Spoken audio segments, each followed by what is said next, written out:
Welcome to Oregon Voters Digest, the program that brings forward the social and political issues that are important to people living here in the Pacific Northwest. And now, your host, Bruce Broussard. Welcome again, folks, to the Oregon Voters Digest. I'm Bruce Broussard, your host, and right now I'm an angry man. I mean, gee whiz. I just looked at that sort of an overview of the whole new city, new form of government, but more important, the issues that they're talking about to the taxpayers, to the payers, talking about closing down our parks and other issues. But our parks, that's the only thing we have. The jewels of this country, of this city, the state, the living room, if you will, of this state. Portland, Oregon, our parks, nowhere else to go.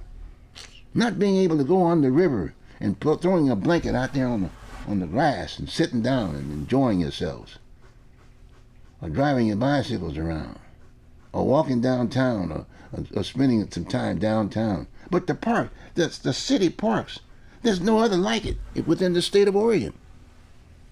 Well, guess what? I got a guy who's been on this show. You've seen him a million times, John Sweeney. He's here with me today. He retired from the parks.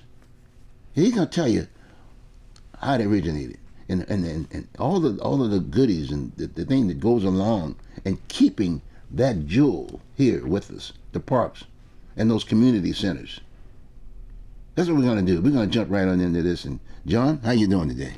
Doing well. We got John, and boy, I tell you, so I'm gonna give him the floor. I want him to start from the beginning where he started on the deal and get right into the parks, the meaningful and what it does for us, and how we spent so much time taking care of it and being very principled with that. John, come on board, buddy. Well, I was started with the city of Portland Parks in May 1965. I was 25 years old, and I was a laborer, and then I became a utility worker, equipment operator 4 years later, and then I got a shot at being a temporary foreman, and then I got to be permanent in 1984. And we prided ourselves that we had a park within 3/4 of a mile of every citizen, even after the Resolution A, where the city of Portland expanded from a 10-mile by 10-mile square to a 10-mile by 15-mile rectangle. And when we did that, we took over some of the county parks, and some of the jewels went to Metro. But the thing is that I worked for the city for that 32 years, 8 months, and I looked at it, the fact that I was working for the citizens. And in fact, on weekends and evenings, sometimes I'd drive by my parks and see people enjoying it, and it's just the fact that they're enjoying the fruits of my labor and my crew's labor. And I told some of them, I said, sometimes you got nothing else to do, drive by and see how they're being used. Right. And most of them they did, and he says, I could see what you're saying and why I was so happy about it. And the thing is that there was a statement out one time that the average American lawn, which is probably about a 20th of an acre, supplies enough oxygen for a family of 4 for a year. And that's factored in all that grass and all that vegetation. But and it really works good is when you can keep the grass green. So I anticipate they might stop watering some of the lawn, so the thing is will go dormant.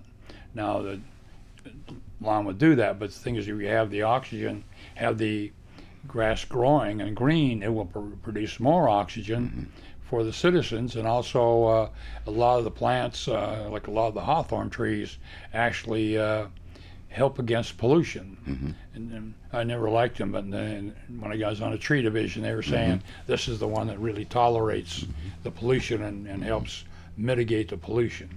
And it's and I had a crew of 5 permanents and maybe about 15 seasonals in the summer, and which really was good employment and good training. And we had recreation programs where they out there in the parks, so the kids could come into the parks, and they had people there supplying them with toys and different kinds of play equipment, and they had wading pools going, and they actually had like lawn golf, and they'd actually have tournaments, and they'd visit other parks, so it was quite the deal. And it was a pleasure, you know, and I enjoyed it most of the time. And you know, you and I were in the service, you know, we enjoyed it most of the time. But but anyway, I could just say the fact that the benefit to the citizens, you know, the physical part about the vegetation and all that, then the place to go to get away, because a lot of people are living in apartments, or they're living in houses butt to butt. So. But they can go to those parks. And it really, like I said, it really makes a difference on the freshness. And because I'd run the irrigation systems, and that would help freshen the air, and the people in the morning walking through the parks and all that kind of stuff, and it's just really fresh. And you know, I'd see people out there laying on the lawn and recreation and all that, and so just so much to enjoy it. And you're talking with people in the parks, and you know you know sometimes one time the boss didn't like what I was doing, and kind of chewed me out a little bit. But you know, a couple of citizens come out and says, you know, this place looks real good. You know, chewing out didn't mean anything after the citizens said I was doing a good job.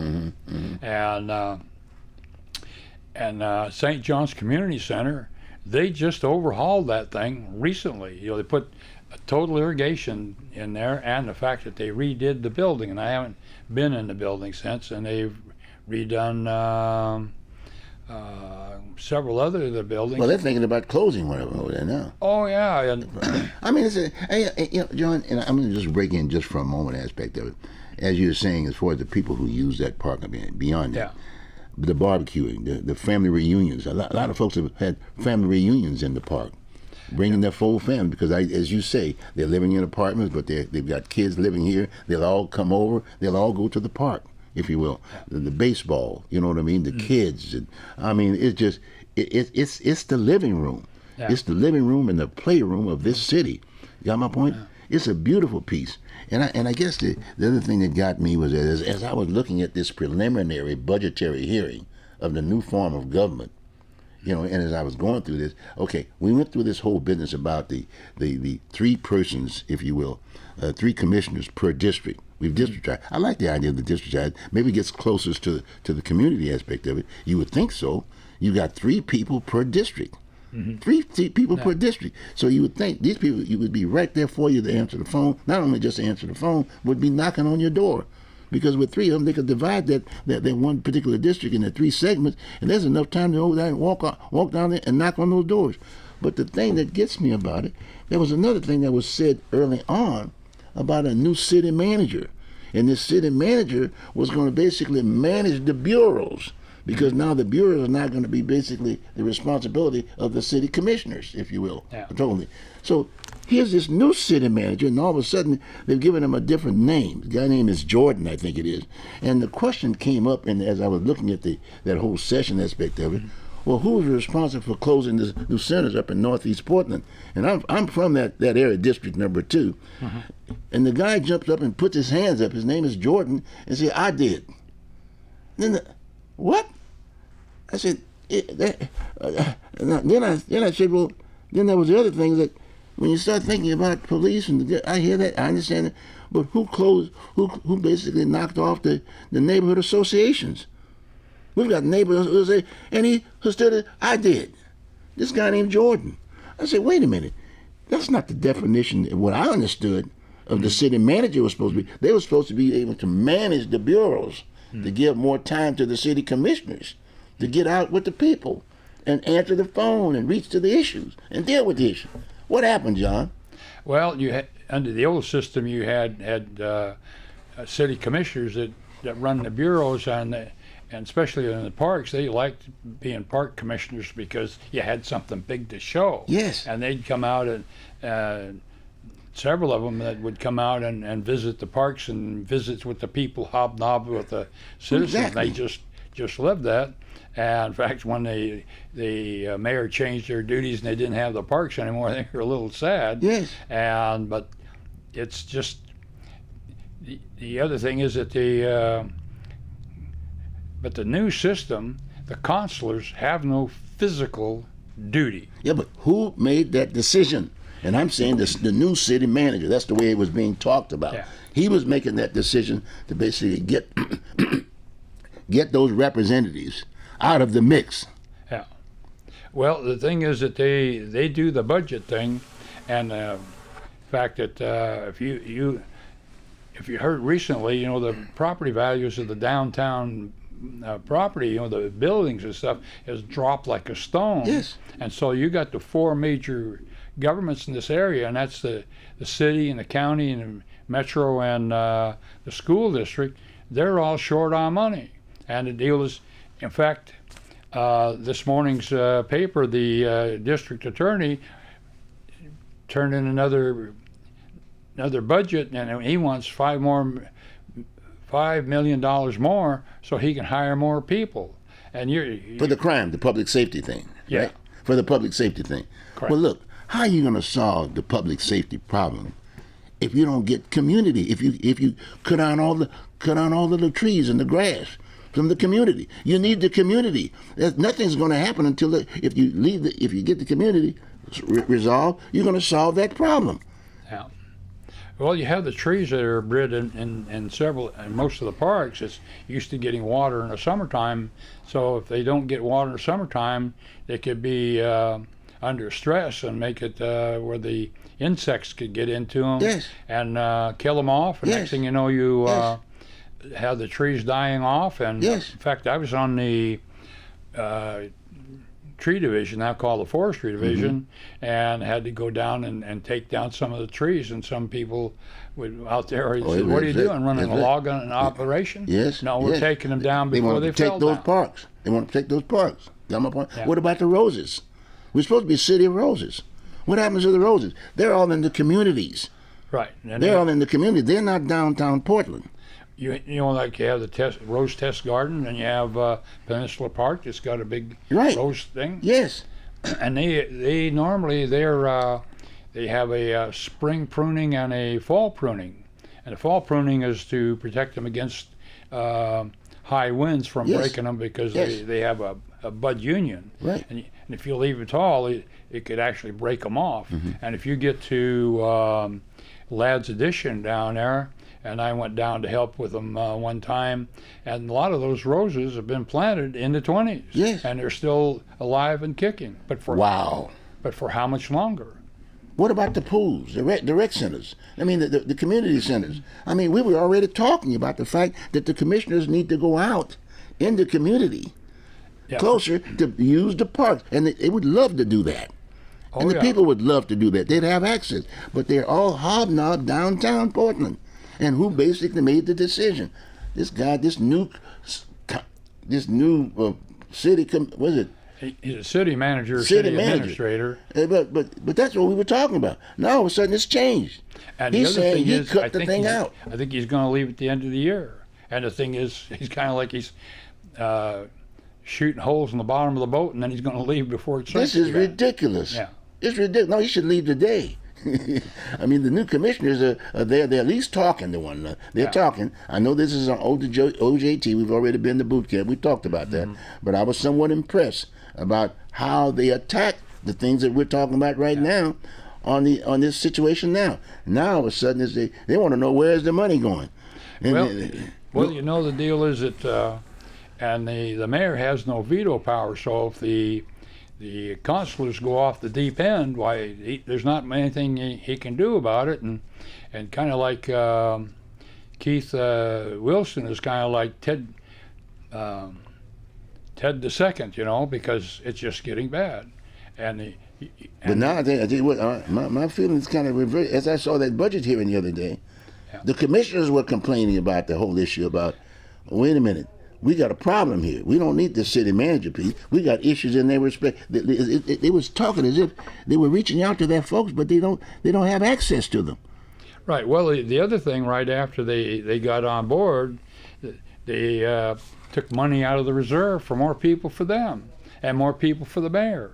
And yeah, but what about that discussion, though? My point is that who brought up that discussion? Because, as my understanding, that city manager had quite a stash too. He picked his up beforehand, and in fact, a statement was made by, I think it was Loretta Smith from, was it District Number 2 or 3 or whatever. She's number 2. Number 2, and she made that point that from the standpoint of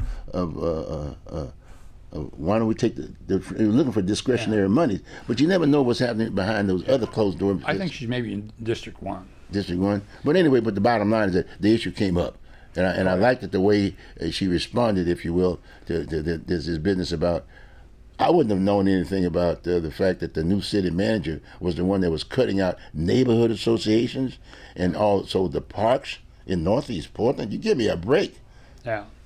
Up in North Portland, give me a break. And in other areas, we need our parks.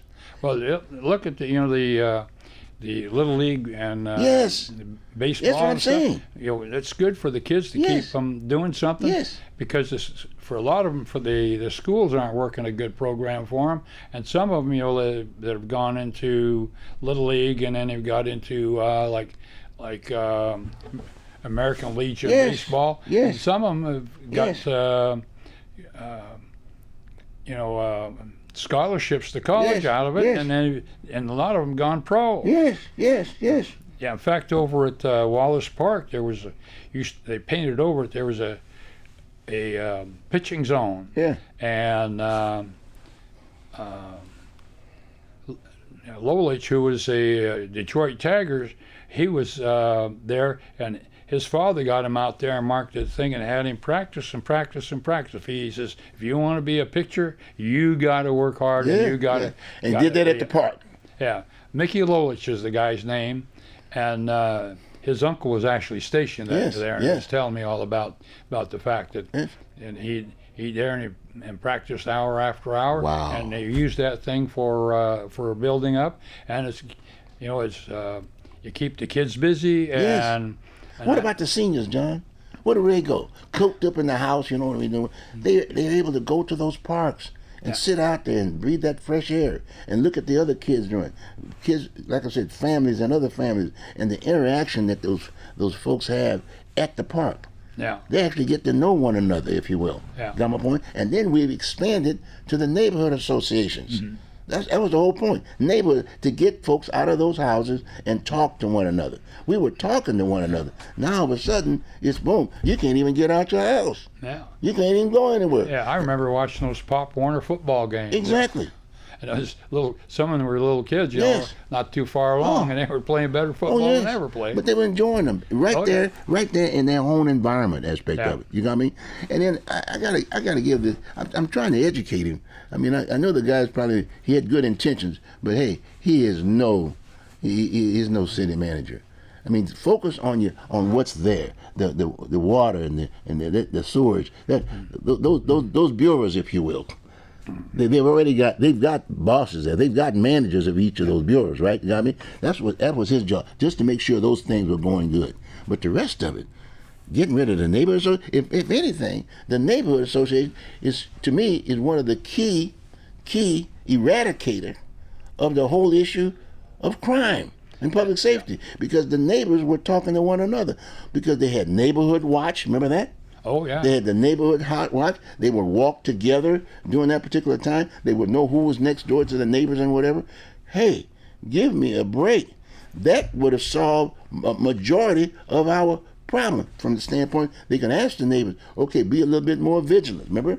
Oh yeah. You could take photo shots of the cars that are coming in there eradicated and bang them and turn them in. As far as I was concerned, if they can turn in a crime, give them a bounty. Come up with a bounty hunter kind of a deal. Hey, all you have to do is just call and they'll check, and if it's right, they send you a check. But my point is that we need to understand public safety is not just police department. Yeah. It's community. Yeah. It's the folks that are out there, the homeowners, the taxpayers. And that point, we got to get them involved to the table. Let's not just get a bunch of guys, if you will, just go around. And we need them. We need them, public safety. But they need our help. Yeah. The community. And they are employees. They're still employees. That's right. Right from the top on right down. From the top on down, they're employees. In fact, I've even tried to see if I can get the chief to come on here and chat a bit. I mean, I like the guy, but he's out of uniform. He doesn't wear a cover. Well, he doesn't wear a cover. There. I know, but I'm talking about the chief. Yeah. See, those uniforms are deterrents. They want to see that cover. They want to see them in uniform. Well, if you on the police part, you know. Multnomah County had a two-tone green uniform, and the city of Portland had a two-tone blue uniform. Yes. Two of the best uniforms ever. Now they look like truck mechanics. Exactly. You don't know who they are. So where is your respect? Yes. Yes. Somebody just wearing black outfits. They had one police chief come up and they looked like L.A. You know, looked like criminals on the payroll. Yeah. So hey, get back to it, fellas. In fact, Chief, I'm inviting you again. I'm reaching out to you. You should have reached out to me beforehand, because that's what we are here. Community television. This is community television. This is not just open signal to the whole world. This is community. This is the only place they can get the kind of stuff. We need to get community. And sir, we want to invite you back to the community. Come on over, and then we want to help you out. You're the chief of police. You're not there sitting there just with the mayor. You need to be with your troops anyway. And the other thing is, there's nobody in the parks doing park work. It could be the fact that the homeless will be moving in there. Oh, very much so. Because the deal is, before they had all this COVID and all that, there were several places where you had parks around all the time. And in fact, there used to be an outfit that worked to get bedding and sleeping bags for the homeless, and they would be out there and they'd use it and they would abandon the stuff, and my crews would have to go out and pick the stuff up. Exactly. And the deal is they had grabbers and rubber gloves, and some of the stuff was soiled with human waste and stuff, and it was really pretty bad. And then public dumping, and Jesus, in fact, we had a 1-ton truck. We stacked the stuff up there 6-7 feet high and take it to the dump. Well, that cost us the time to pick it up and the time to haul it there, and it wasn't free, because the dump would charge us, which was the taxpayer. Folks, wake up. Wake up. Get your parks back. Get your city back. Get your roses back. Get your law enforcement back. Wake up, folks. We've elected these folks, and they're bringing this stuff to the table. And the bottom line, those are the folks we're holding responsible. Get the job done. You're employees. If you don't like the term, then just basically be good servants. Yeah. Because that's what an employer normally asks, that you do your job. Right. And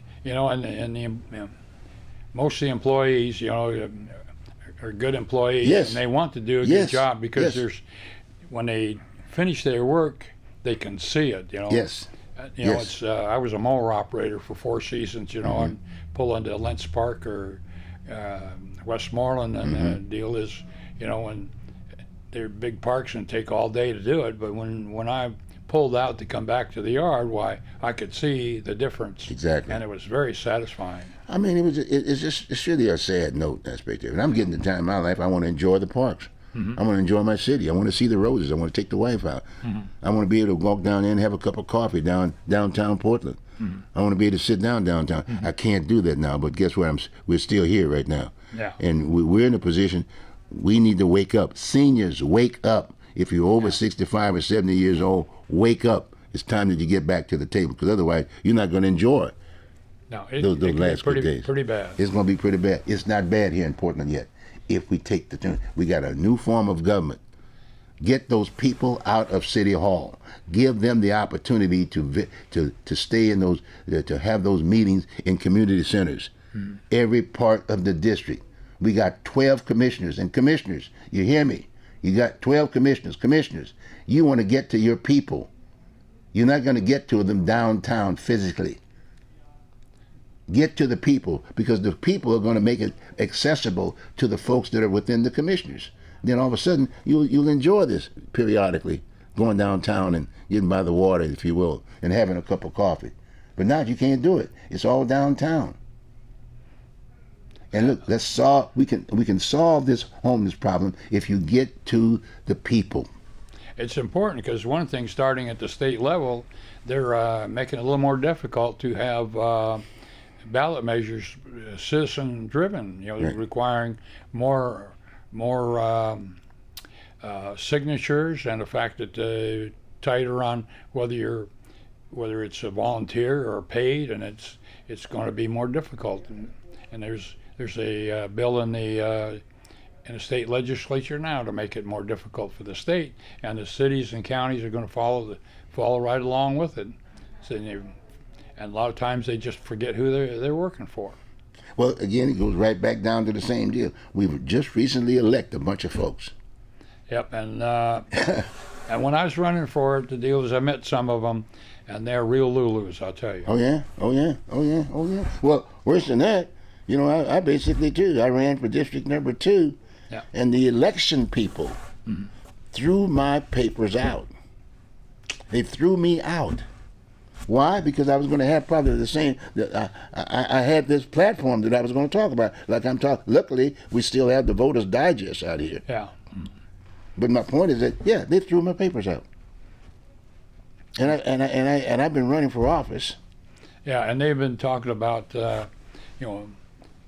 visibility and viability and all that, and they kicked you in the face, and probably other people too. But hey, I'm not going anywhere. I'm not going anywhere. I'm telling you, commissioners, right now, get out into the city where you represent. You're city commissioners. You're not downtown commissioners. I understand that physical location. I understand that. Shouldn't have built it that way anyway. No, and I can understand why did they have such a discussion just to keep you. As you can see right now, you're all arguing right there downtown city. No, you need to be in your cities, in your districts, your respective districts, protecting those parks, those community centers, the roses, the trees, the grass, for the kids, baseball, family reunions out there in the parks in many ways, because now they have nowhere to go. Yeah. Can't drive to the coast, man. But we got a beautiful city. We've had one, and we still have it. Let's get to work, folks. Your employees get insulted. I wanted, as one would say, I wanted to be an employee myself, but didn't want me to be. Yeah. The election division under the auditor's office pulled my names out. Pull my name off. Anyway, we'll talk a little bit more about that later. But go on, John. I had a couple of family reunions at Columbia Park, and two of my uncles showed up who were loggers, and they both said, "Oh my, it's a shame that I left my chainsaw at home." Oh, Jesus, right. Wow. Well, I'll tell you what we're going to do. John, you got to be back here again. We're going to get this next round. What I'm going to do, I got another John in it. I mean, I'm really up. I'm high now. I'm ready to really make some movement. I got Jim Leuenberger. John Leuenberger, his son. Okay. Anyway, we're going to have Jim on. We're going to talk about a couple of things that might be of importance, if you will, to the community. John, thanks. Okay. We're playing a little musical chairs right now, but the fact of the matter is we got another John. So he's a little younger, John, but John is want to make sure we got seniors first. Respect. All right, sounds good. Okay, thanks again, John. Okay, now we got another John. We got John Leuenberger, my man, John.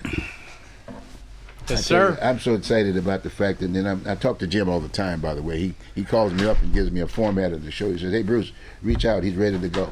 And he is ready to go. And he's got something on his mind we want to talk about, because in all due respect, lack of alcohol is kind of an issue for a whole bunch of folks. That's true. Lots of folks. It's almost like the homeless issue. Some folks are even homeless and even sitting up at home. Got me? And the same thing here. I mean, this is another added. We talk about the whole issue with addiction and things of that nature, the needles and this, that, and the other. Well, we got the bottle. Yeah. It's the bottle now we like to talk to. And in all due respect, John's been there. John's been there. And I tell you what, he's a heck of a guy. In fact, he's an asset to me. In fact, I'm an employee of his. That's what I'm trying to do. I'm trying to be an employee of his, because I tell you, I'm a senior citizen, and I'm worried about whether or not seniors like myself are going to be able to get the opportunity, if you will, to enjoy our city, the city of roses and things of that nature. Well, I got John here. He's the heir apparent here, and we're going to get him on like John Sweeney, like John Leuenberger, like what's her name? Gee, I forgot her name right off the bat. Rochelle, and she's got to be here too, because she's active. She's out there talking to the people. We're going to be talking to you out there in the city. I'm going to get out there in the community. Well, I'm doing it now, but I want to physically get out there and start talking. So maybe John here might be able to carry the camera or something like that, and we go out there and talk to the people. Sounds good. Because I can't get the chief of police to come down here, so I got to go out there. And we have to find him. We got to find him, and we'll talk to him on the streets. Well, to talk a little bit about your previous segment. So, yes, going on. I was in the booth with Steve just a little bit ago, and Steve's from L.A., and he said one of the things that was required for members of the council in L.A. was they were representatives of the district that they were assigned to, and they were required to be in that district, available to talk to the members of their community. Really? No, that's what Steve told me. Physically in that area. So we need that kind of representation here in the city of Portland. Yes. We were jokingly say it would be nice if they were in the area, in their district, at least one day a month. For all intents and purposes, they should be in their district every day of the month, except for one. 24/7. Yeah, well, maybe one day a month they go downtown. 24/7. Well, but they young have man, to meet you got to just jump on him real big. But they got to meet. You be visible as a council once a month, maybe. Correct. That's right. So one day a month they go downtown and they discuss as a council with the mayor the issues of the city as a whole. Makes sense. That's right. But the city of Portland needs representation that is in the district that they were elected to represent. If these people fail to do that, then it's time to look at a recall. That's right. I hear that. Oh, that sounds well, good. But no, it's a fact. No, to get the attention.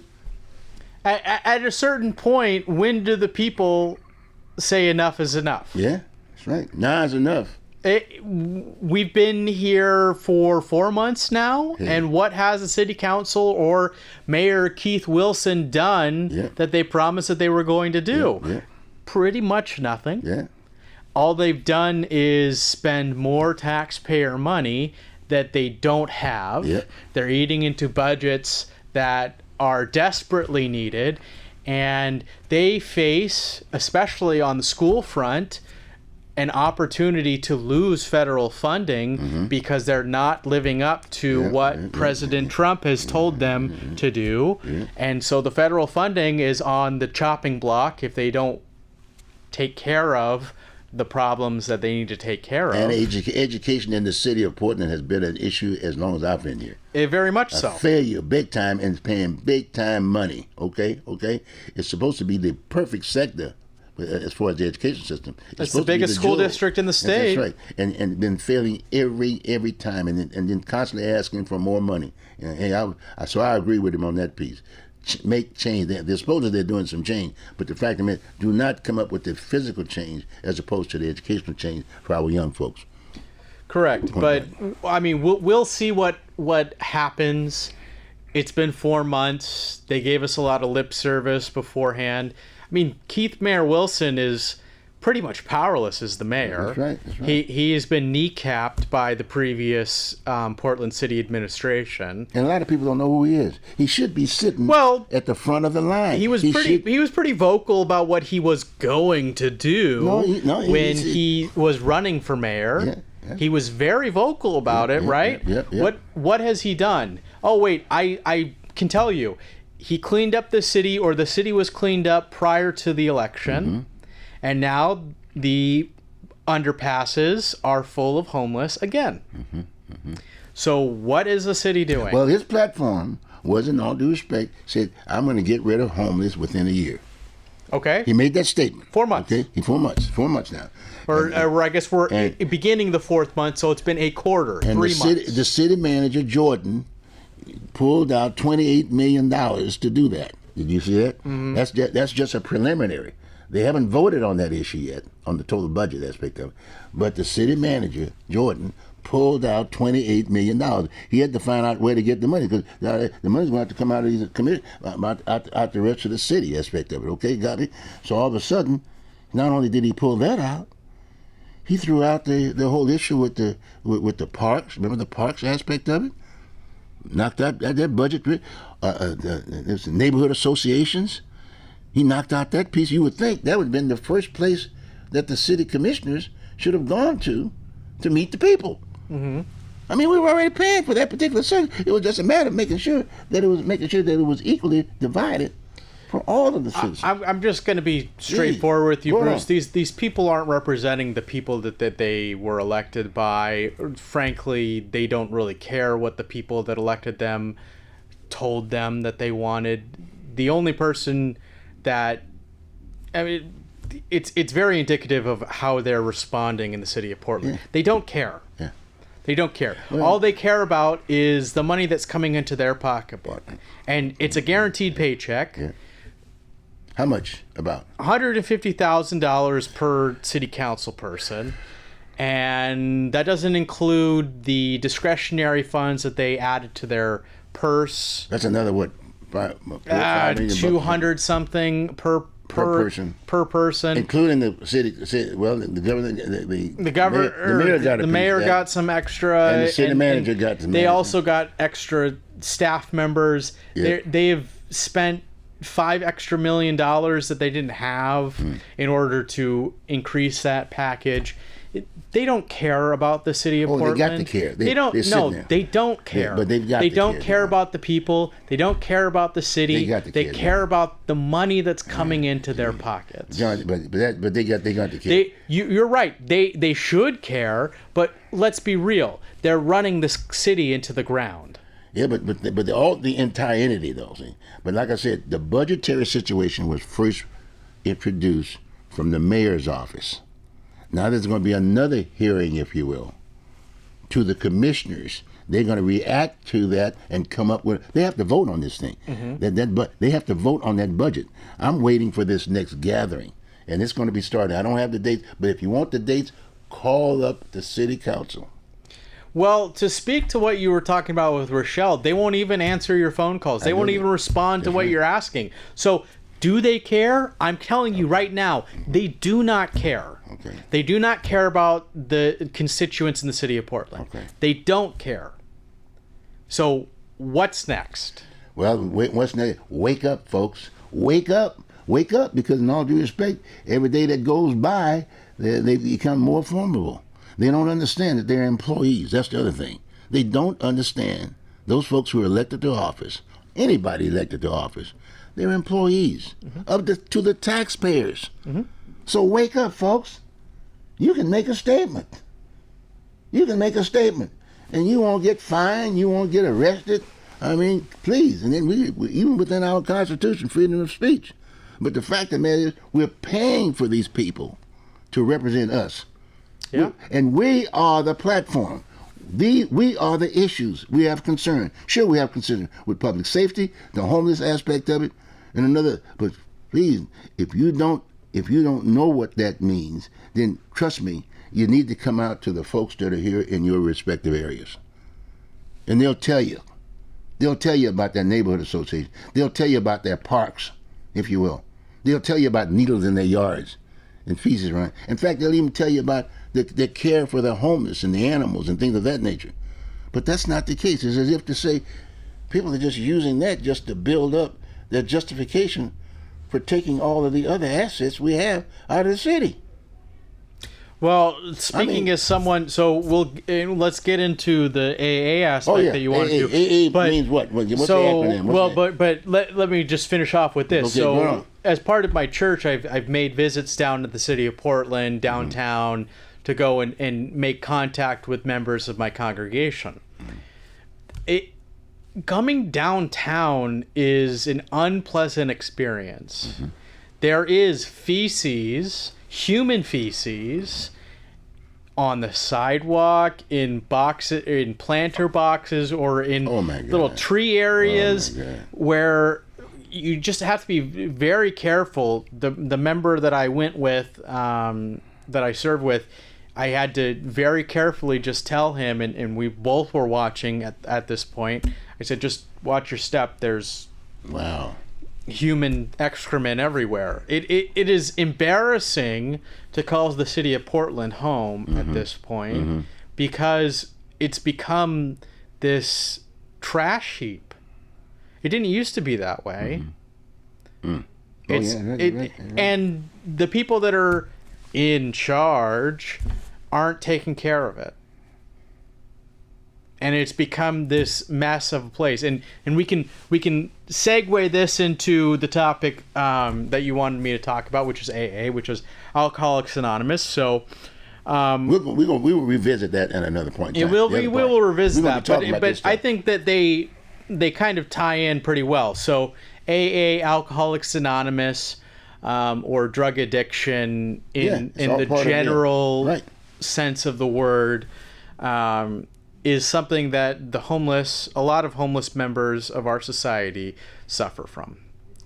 And even the non-homeless, by the way, which you don't hear about. You're right. The homed still have this problem as well. People turn to substances when they feel like they are out of control. That's right. It is a source of so-called comfort that people relief seek after. Stress for a while. Right. Well, they think it's a source of relief. As someone who has worked through alcoholism, drug addiction myself, I can speak to the fact that more often than not, addiction stems from a lack of humility. Well, say that again one more time. Addiction stems from a lack of humility. What do you mean by that? Meaning that you are someone who has a difficult time reaching out to others in times of need. Okay. And you think that you can find the answers yourself. I can speak to that in my own personal life. I know from my not only my own personal life, but the life of my father. My father was a recovering addict my entire life. He didn't drink when I was alive. He drank before I was born. But he was a recovering addict himself, a recovering alcoholic. He implored me throughout my growing up to never touch alcohol. It was something that he really tried to warn me about. And as someone who is stubborn, and you knew my father, he could be pretty stubborn himself. He reached out to me, and he's been on the show. He was on the show from that point on. And he was a stubborn individual sometimes himself. I thought when I started my journey that I could be better than my father. Right. That's where my personal pride started. I thought that I could drink better than my father. And I thought that I could do it better than him. And control the environment. Control it. Yes, I thought I could. You can control it. I thought I was a better person than him. That's right. And that's where personal pride and the lack of humility really stems in my life, but I've seen it in countless others, and in addiction, the path of addiction. It stems from a personal pride of, I don't need help, I can do it on my own. And that's something that you really have to work not just on your own, but with a higher power. And personally, for me, it is through my faith in a loving God and my Savior, Jesus Christ. And this guy named Bruce or something. Oh, Bruce, dude. And Jim Leuenberger. Lack of a little humility over there, huh? I put all my. I'm thankful for the example of my father and his willingness to help me, but I give all of the power of my sobriety to my higher power, Jesus Christ, my personal Savior. I understand. I could not do this without him. That's right. He has helped me through more than is imaginable in my own life. I am grateful for his willingness to forgive me when I am unable to forgive myself. And it is through working the 12 steps of AA, it is through humbling myself and going to meetings, it is through this personal journey of humility, which I'm still treading. It's very difficult to humble yourself daily. But as I do that, I can feel a sense of accomplishment. And staying busy. And personal growth. And make sure you're staying busy. Well, staying busy, but... Like right here. That's what staying busy here as well, but... And helping other folks. Helping other folks. Yep. And just remembering that you're not the center of the universe. That's right. That's right. There are bigger people at play here. So. You're just a... I hate to say you're an insignificant speck in the spectrum of the cosmos. That's right. I mean, but you are significant in the eyes of God. Yes, that's right. But you are just one small piece in a major puzzle. That's right. That's right. There are billions of people on the earth at this point. You are one of the small pieces that fit into that puzzle. But you are still significant. Exactly. Yep. You're just not the main center of attention. That's right. That's right. That's right. And I'm grateful. I've got, I put it on the computer. I think Steve can pull it up. If there's anyone that is suffering from or feels that they are having problems, there are resources available. Really?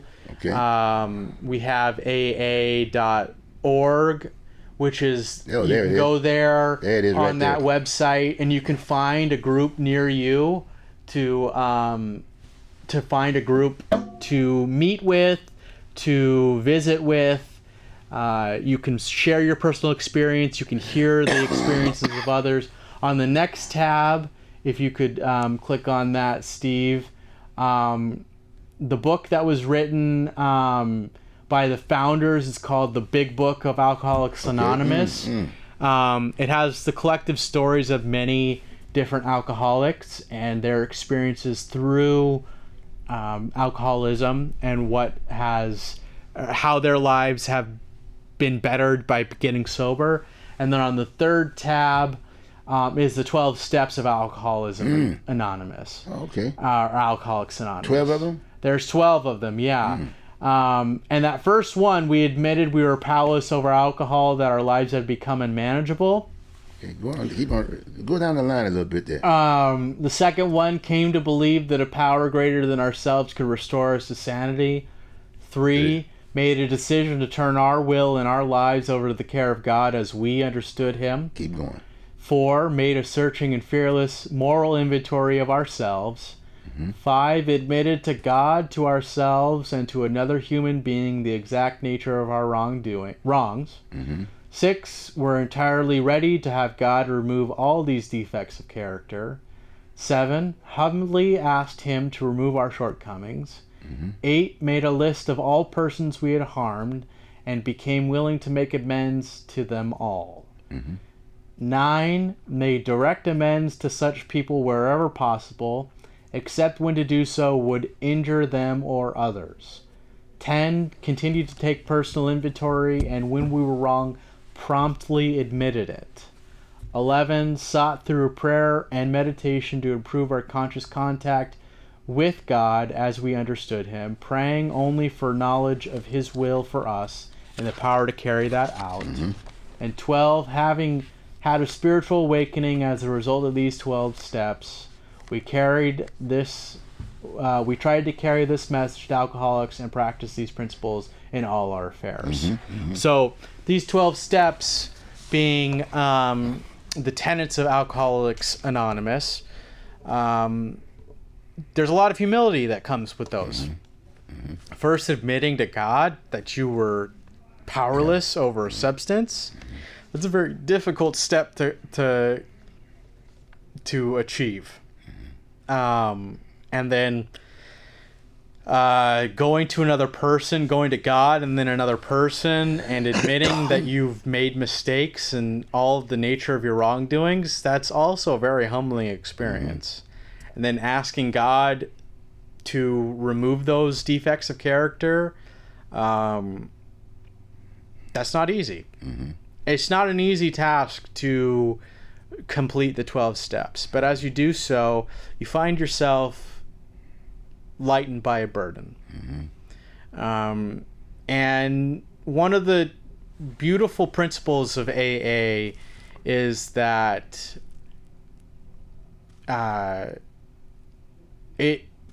one step at a time, one day at a time, one foot in front of the other. We stumble. We're humans. We make mistakes. It's a part of the process. You take sobriety one day at a time. Hopefully you maintain sobriety for years at a time, decades at a time. But sometimes we slip up. Sometimes we make mistakes. And it's recognizing that you aren't perfect and promptly admitting that you made a mistake and being humble enough to go to someone and say, I made a mistake. Please help me. And hopefully that's God. And asking for help and having a change of character in your disposition. Let me add this point, because we got about 5 minutes, so I want to make sure I did this through the military. I wear this uniform. This is sort of a uniform that I wear to let folks know that I'm military, former military. I'm always military. And as a result of my time in service, I went through some issues. And now that I'm still in this situation, because I've got a source, if you will, to help me out of those same entities that you indicated, those indicators you indicated. And right up front, it's called PTSD to me. Okay? It's called mental illness to me. Okay, got me?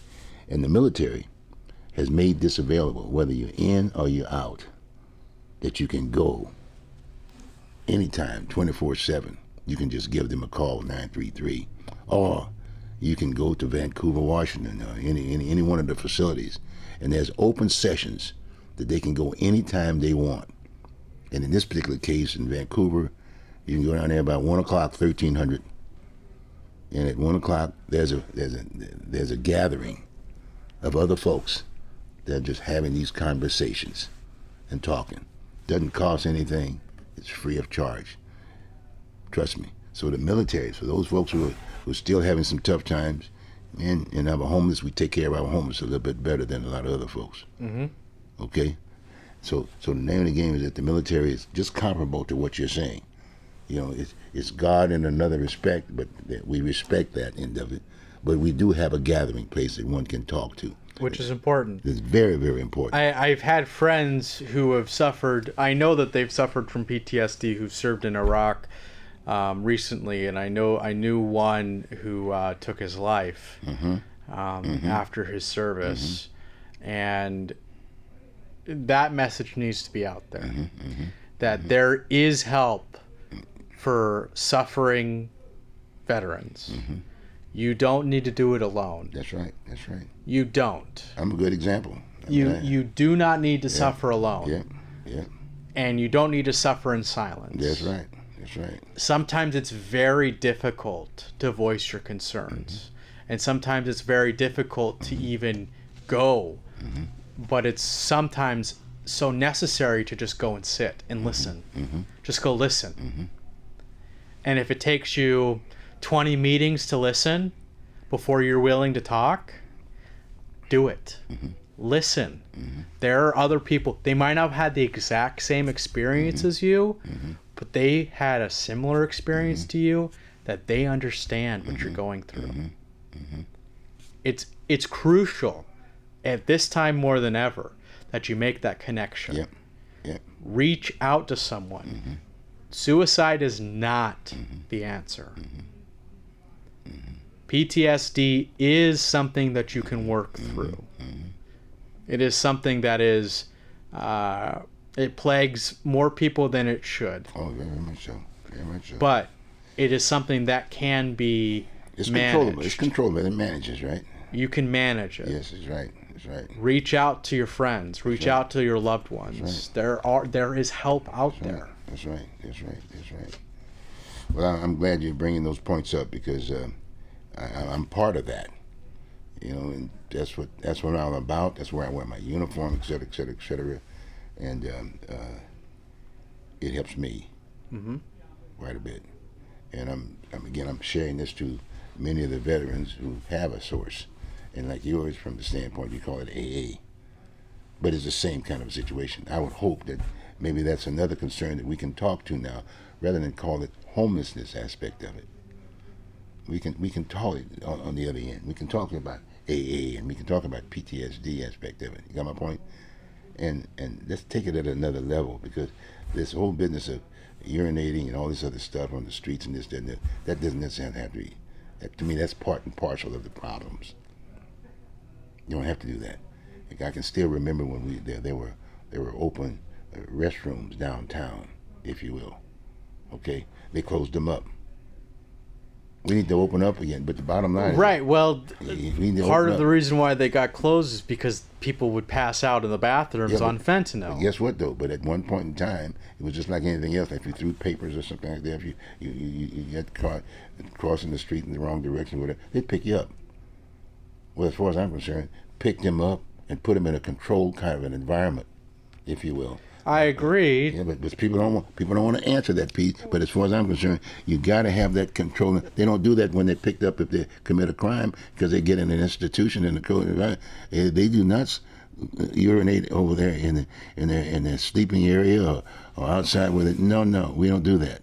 My point is that you just need some help, because that's reestablishing yourself. We don't have enough time to address this issue, because I would love to talk to you more about this. We'll do this, but I thought I wanted to do this now, folks, because otherwise he would keep me here another hour or whatever. But at least we're going to do this. No, we want to do this. We want to spend some time on that piece, because we need to help with the homeless. That's another area.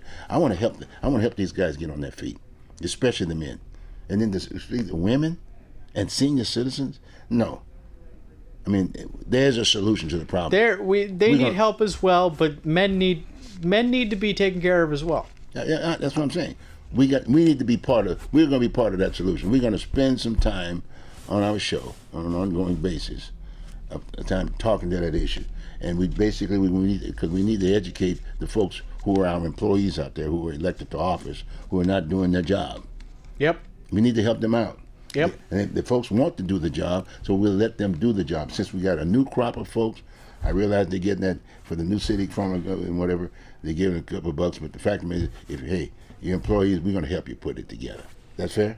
Yep. That's fair? Okay, so we're at that point in time. We're going to probably close up on this particular area, but we're going to be looking forward to seeing you in the future. Get together with your neighbor and have these discussions. Tell them to look at the show. Have a good one. Take care. Enjoy.